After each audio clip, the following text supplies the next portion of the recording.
Hi, I'm Darren, and welcome to this week's weekly English practice from English Coaching Projects.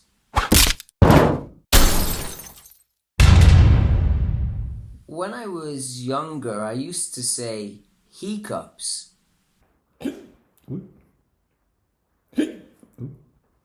instead of hiccups.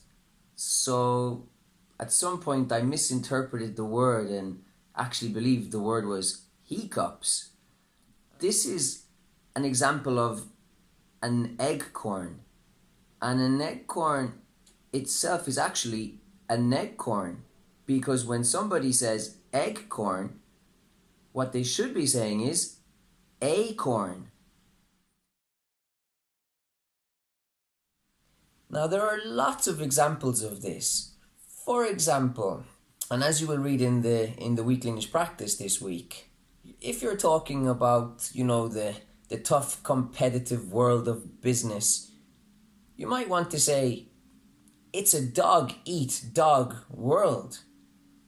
But what a lot of people say is it's a doggy dog world, which that doesn't sound very competitive, does it? It actually sounds like a lot of fun. What a nice world. It's a doggy dog world.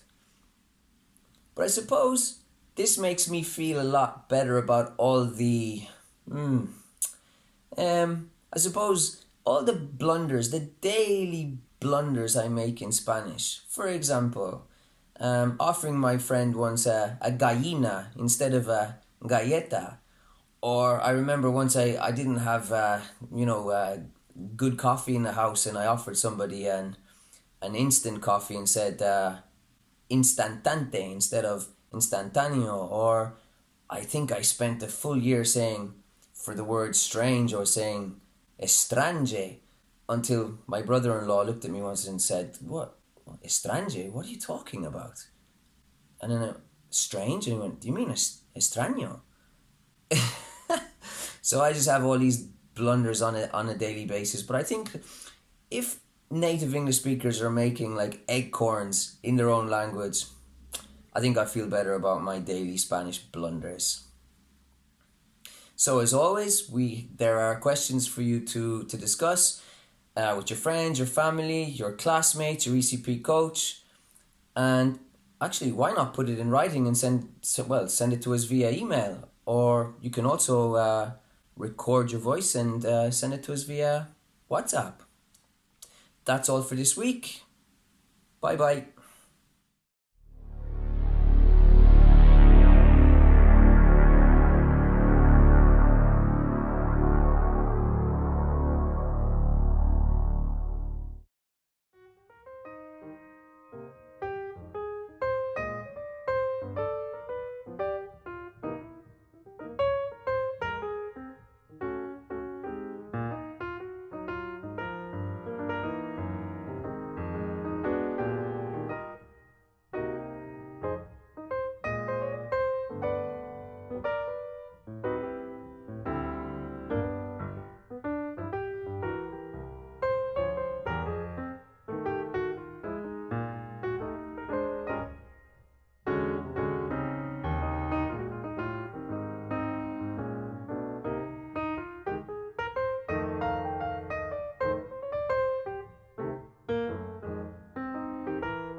Eggcorns are funny linguistic errors. An eggcorn is something native English speakers say in English that makes us sound like morons. ECP coach Darren shares a few examples with us, some of them personal. Making mistakes in a foreign language is completely normal, and you could say that it's a fundamental part of learning a language. I've had my fair share of blunders since moving to Vitoria. I remember my first weekend here as if it were yesterday. I met my brother-in-law and his friends in the town centre for a couple of drinks. After one or two beers, I felt confident enough to go to the bar and order a round. To pay for the drinks, I asked the barman, "Puedo pegarte, por favor?" "May I hit you, please?" He humorously replied, "Are you sure you want to do that?" Naturally, my brother-in-law laughed and then told me how to ask correctly. Not long after that, just as I was leaving the house to go to the bakery, my wife asked me if I could also get 2 cartons of milk. I, of course, replied, "No problem." On the way, I thought to myself, how do you ask for 2 cartons of milk in Spanish? Is it dos leches or dos de leche? I was about to call my wife and ask before I decided to just take a chance and learn the hard way. When I got to the bakery, I decided on dos leches. Bad choice. The girl reached out from behind the counter and gave me 2 slaps across the face.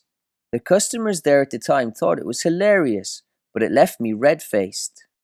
What is even funnier is that we native English speakers make errors in our own language known as eggcorns. Although we try to choose our words carefully, we utter a phrase that makes us sound like a complete idiot. An eggcorn occurs when you substitute a word or part of a phrase with something that sounds similar but is incorrect. Unlike a malapropism, where the replaced word produces something nonsensical like dance of flamingo instead of dance of flamenco, an eggcorn makes some kind of sense, albeit a little bit strange. With an eggcorn, there is usually a bizarre logic behind the mistake. It can make them annoying, but it can also make them endearing. For example, saying, "for all intensive purposes," when you mean "for all intents and purposes," and "take something for granted," when you mean "take something for granted." Some might also say, "It's hard out there in the workplace. It's a dog-eat-dog world." The main question this eggcorn poses is why anyone would think a dog-eat-dog world would be something negative. It sounds like a lot of fun, a lot more fun than a dog-eat-dog world, which is the correct form and frankly sounds scary. Imagine a dog eating a dog. Another one is, "My gran is in an old folks' home. She has Alzheimer's disease." No, she doesn't. She has Alzheimer's. But you can see why someone might get this one mixed up.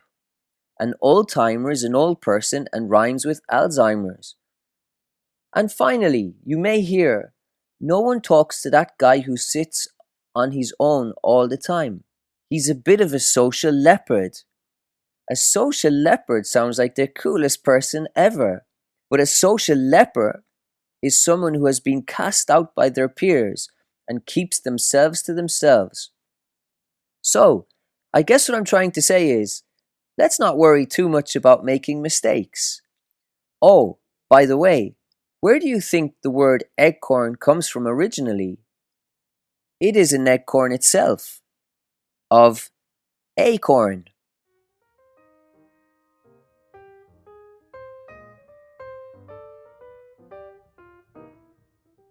Let's chat about that. How do you feel about making mistakes in a foreign language? How do you react to native speakers making mistakes in their mother tongue? Do you prefer to speak to native English speakers in English or in your own language? Do you find a non-native accent with the speaker also making mistakes annoying or endearing? Do you prefer a learner of your language to speak to you fluently with mistakes or slowly and accurately?